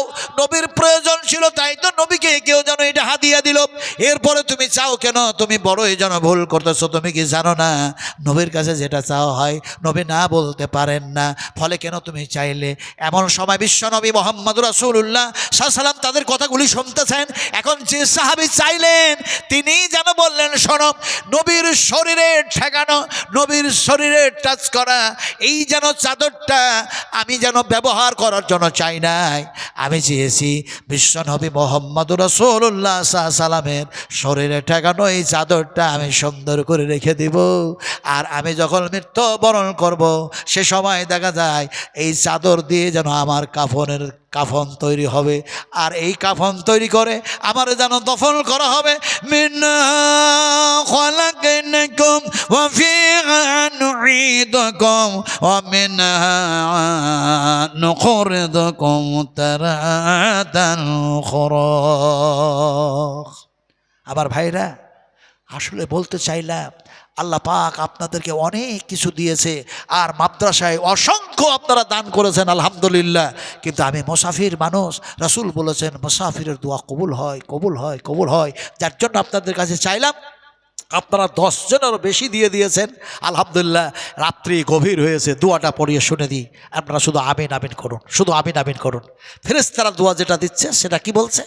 আল্লাযীনা ইয়াহমিলুনাল আরশা ওয়া মান হাওলাহু ইউসাব্বিহুনা বিহামদি রাব্বিহিম ওয়া ইউমিনুনা বিহি ওয়া ইয়াস্তাগফিরুনা লিল্লাযীনা আমানু ربنا وسعت كل شيء رحمة وعلما فاغفر للذين تعبوا واتبعوا سبيلك وقهم عذاب الجحيم ربنا وادخلهم جنة عدن التي وعدتهم ومن صلح من آبائهم وأزواجهم وذرياتهم إنك أنت العزيز الحكيم। বলুন আমিন,